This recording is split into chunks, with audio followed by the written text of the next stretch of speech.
Hi guys, Andrew here. Uh, where to begin? So, it's been a rough couple of years for me. I've just been incredibly busy with school and have a job that I work part-time on weekends. I'm not going to tell you what it is, but let's just say I'd much rather be making videos.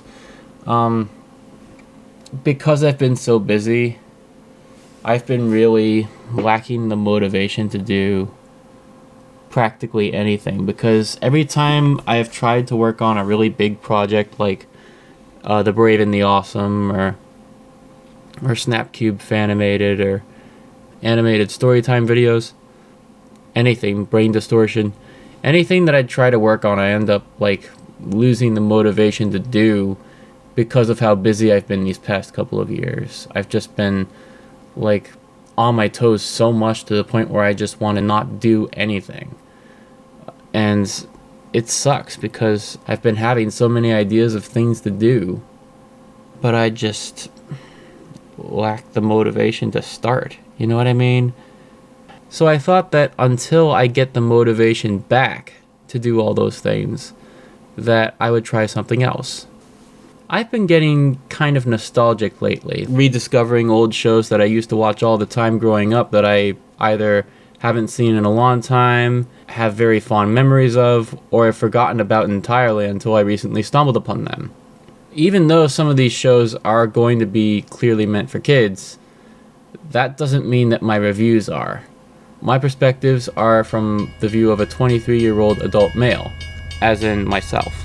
So just because I'm reviewing a kid's show doesn't mean that my review is for kids. So without further ado, let's begin. Welcome to Nostalgia Train.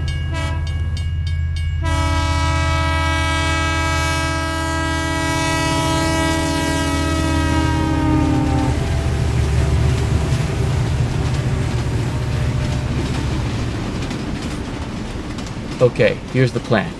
So I go back and look up a show that I haven't seen or even thought about in a long time, or a show that I really have fond memories of growing up that really mean a lot to me today.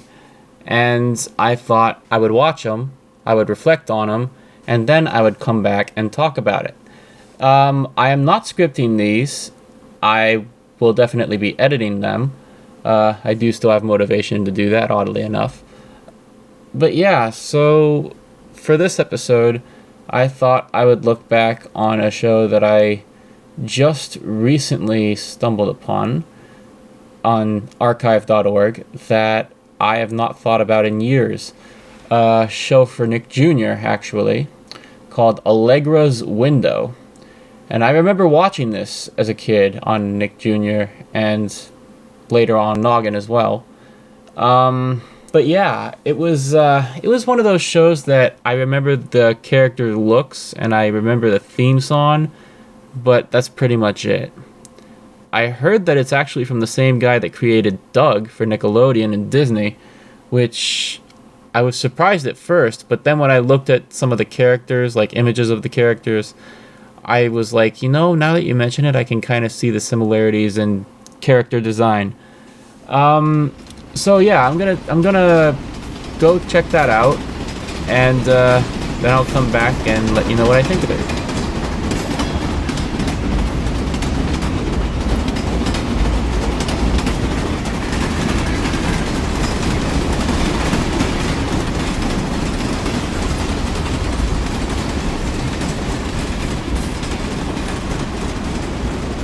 So I just got through the first episode of the first season, and I think I'm beginning to understand why I don't remember very much about the show. The volume is kind of... I had the volume all the way up when watching the show, and it was still pretty hard to understand what was being said at times. They probably should have done something with like the normalization of the audio, or the compression of the audio. Sometimes I wonder if they even had a boom mic. I mean, seriously. Makes you wonder what kind of equipment they used. If you don't understand what they're saying, how is it going to stick with you? Like how you can piece together what's going on based on like a couple of words that you can make out, and of course what you're seeing on the screen. But it's not like the majority of, say, Blue's Clues, which I'll definitely make an episode on at some point, where they work equipment and edit the audio in ways that are easily audible, that you can easily hear, with the exception of the What Does Blue Want to Make episode. But other than that, but anyway, the first episode revolved around Allegra, the titular character, who is apparently at the age of 4, makes sense in retrospect, who is starting her first day at daycare.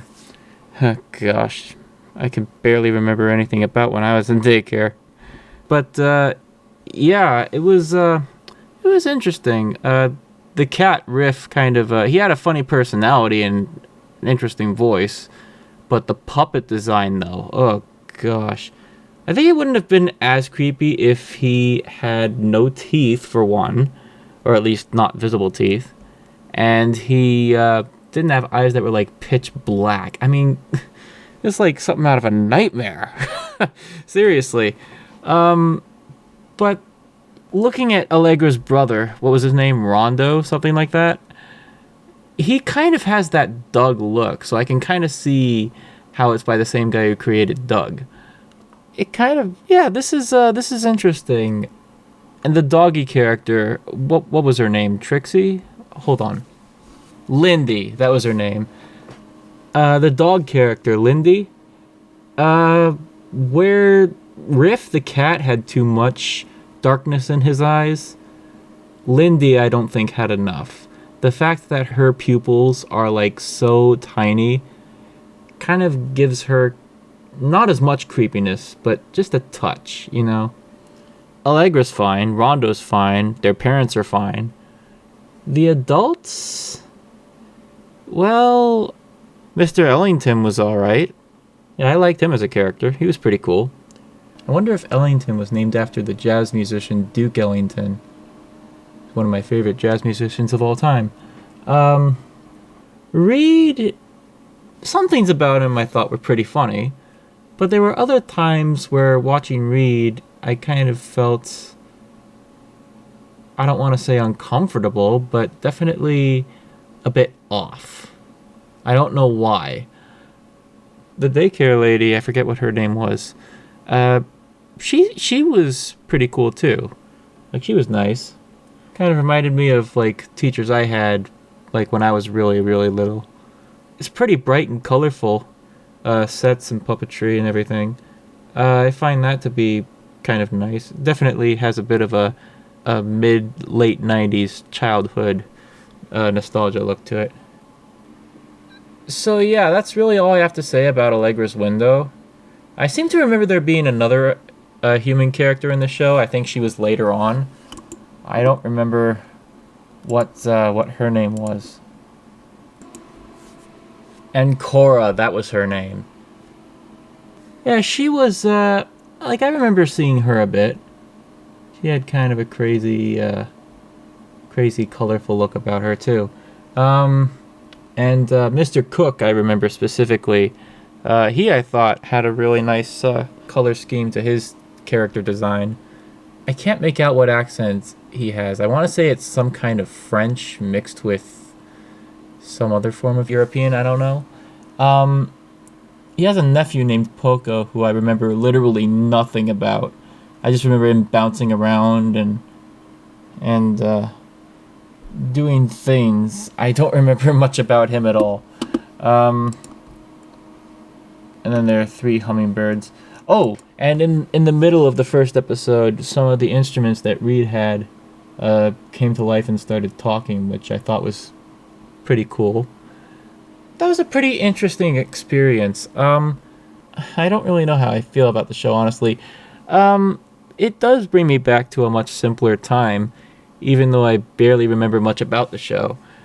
But I think the show really depicts how the world looks through a little kid, like Allegra. It's definitely similar to how I saw it when I was little, I know that. Would I watch Allegra's Window again in my spare time? Probably not, unless they did something about the audio. Because, again, I would like to really know what they're saying when they're saying it, instead of having to rewind, crank the volume up, You know, like maybe the people at Nickelodeon or Nick Jr. could work on like compressing or normalizing the audio so it can be a bit better heard, or at least doing something, because like the way it is now, the video's fine, but the audio part definitely could use some help. So, what do you guys think? Should I continue Nostalgia Train? I have some ideas for other episodes. Like I said, I want to do one of Blue's Clues, especially. But yeah, like, this is just an idea I had for the time being until I have the motivation to get back to animating and stuff like that. And even after I get the motivation back, would this be something you'd like me to continue doing? I just thought this would be an interesting thing to sort of test the waters of and see how it goes. And be sure to let me know what you think of it. Okay. Until next time, this is Heath Invader signing off.